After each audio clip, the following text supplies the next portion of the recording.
What's up, guys? This is Zach, It's Kyle. How you guys doing? and yeah, they're good. They're good. Oh yeah. I care about our peeps. Watching. You wanna ask them how they're doing? Okay. Yeah. Welcome again to New Angle Sports Talk. Today we are gonna give our thoughts again, kind of give another recap video about game number 2 in the Eastern Conference with the Magic and the Raptors. And let's just get started, guys.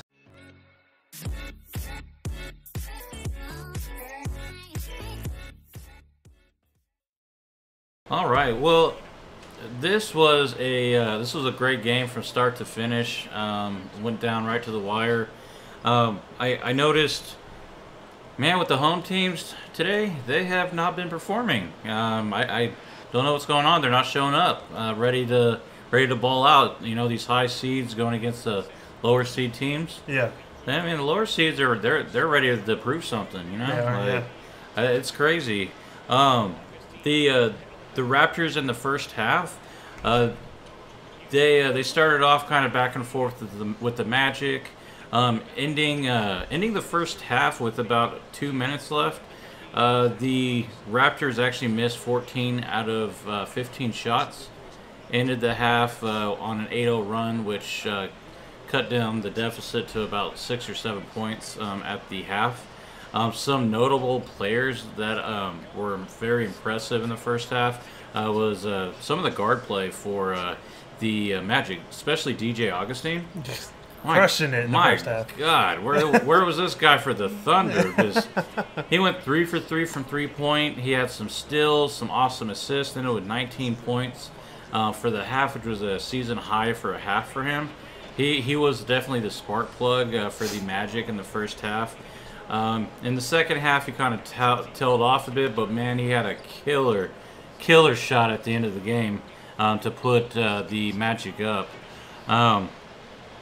Some of the players that I was kind of unimpressed with was the only All-Star for the Magic, Vucevic. Yeah. He only had 2 shots in the first half, ended with only 11, and Aaron Gordon was the same way. He only had a couple shots in the first half as well. I mean, I always thought their front court was going to be able to kind of do something against the Raptors. I mean, that's been their strength, but it definitely was the backcourt for the Magic. And then, obviously, the biggest takeaway for not only the first half and the game as a whole was your favorite player to talk about on the Raptors. Not my favorite player, but yeah. Someone Zach had told me about before the season started, the playoffs.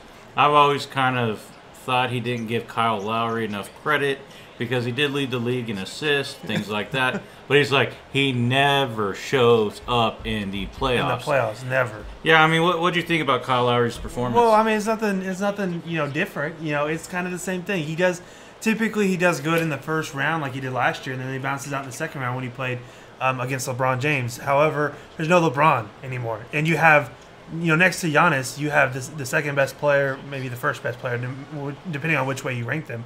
But you have that guy on your team. You have Kawhi Leonard on your team. So going up against, going up against the Magic, this should be a matchup that you're good with. Obviously, DJ Augustine is a vet, but he's not the DJ Augustine out of Texas. He's not the DJ Augustine that came in early in the league and really kind of made a name for himself. Obviously, he's just been more of a role player than a star throughout his career. But this is a matchup he should have just handled, and he should have gotten it taken care of. But again, he doesn't.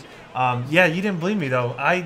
Kyle Lowry, it's cool. You have a lot of assists. You're an 82 game regular season kind of point guard. But when it gets to the playoffs, and it gets to clutch time and it gets to big time matchups, it didn't happen. And I don't know if it's a situation where they just need to give him less minutes and try to put in some of their backups and kind of let them try to fly with the rotation and see how they do.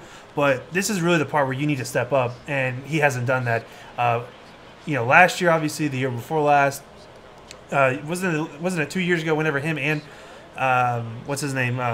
DeRozan, yeah, they both had like single digit points in like the entire game in a closeout game in Game 7 or Game 6, whatever it was. So He just has a bad rap with playoffs. People forget about that until we get back to the playoffs, and they remember how much he doesn't perform. But hopefully he can turn it around. We both have them in our playoffs brackets going 4-1, so we need them to kind of kick it into gear. Yeah, I don't know if that's going to pan out for us. I was hoping that one win would come from like when they were in Orlando, but I know. Maybe in a game 3 or something. But yeah, I don't know. We just kind of have to see how it goes. But there's no reason he shouldn't be able to handle this matchup against DJ. Oh no! What was that? Didn't you see a stat about Kyle Lowry today? Yeah, well, it's everybody but Kyle Lowry essentially. So it's basically they talked about how there was 18 players in total that suited up for this game and got minutes. 17 of those 18 players scored. Kyle Lowry was the one guy who didn't score a single point the entire game. Yeah, you guys heard that. 0 points. 0 points. In the entire game. The entire game. Barely any assists, which he's good at as well. And as you can see in these highlight videos, there's not very many highlights of Kyle Lowry. You probably won't see a single one, except for a good assist here and there. So that's pretty much it. No, this game overall, though, to kind of finish up this recap, it was very close. The three-pointers made for each team, the Magic were much more efficient, but didn't take nearly as many as the Raptors, but those were neck and neck.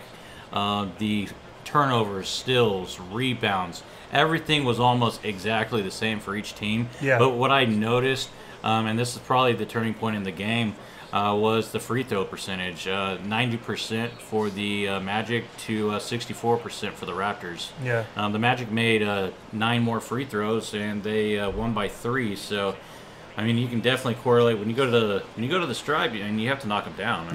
I agree. Especially in playoff time, because there's going to be times where you have to get to the stripe, and if you don't knock them down, you're gonna lose more times than you win. So right. I agree. Yeah, I think that that kept them in the game for sure. When DJ Augustine, when it came down to the one last minute left in the fourth quarter, DJ Augustine hit that clutch layup like with 40 seconds left of the game, and then obviously he hits the game-winning 3, like you mentioned earlier. It's just like the free throws kept them in to be able to be in that position, but DJ Augustine just drills it when he had the opportunity. So one more guy I want to highlight on, I'm going to kind of ask you because I think you've been watching him more, but Pascal Siakam would have been my player of the game this game. I mean, what?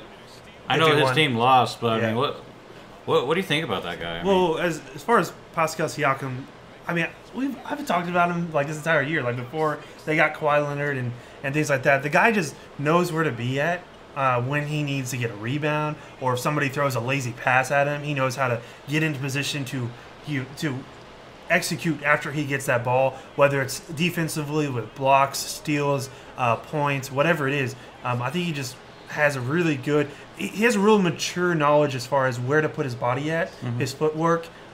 He's super tall, maybe not the fastest guy in the league, obviously, at his size, but he works well with his body. He knows where to be when he needs to be there and takes advantage of a lot of positioning things. And I think you only kind of figure those things out with, one, having good mentors, good coaching, good staff like that, but also just watching game film, knowing where you need to be at to be effective on the floor. Yeah, he in my opinion, is going to be a future star for the Raptors. Like, he's getting really close. So he'll, in my opinion, will probably win the Most Improved Player of the Year. He could. He's pretty awesome. I'm rooting for D'Angelo Russell though, but yeah, he could be. Yeah, I mean either one of those two. Yeah. But when you do play in the East, your stats are always going to be improved. So. Thank you for that point. Yeah. I'm coming to see that now. So. But you have anything else, Zach? No, that's pretty much it for me, guys. Remember, most important thing. Obviously, we appreciate you guys watching the videos, but please comment something in the video. Just tell us what your opinions were. Are we totally wrong? Is DJ Augustine or I'm sorry, Kyle Lowry? Should he get more credit? Last video I did with Addison yesterday, we talked about how Damian Lillard needs more credit, but is Kyle Lowry somebody who maybe gets too much credit than what he does, or am I just totally blind and I think he should?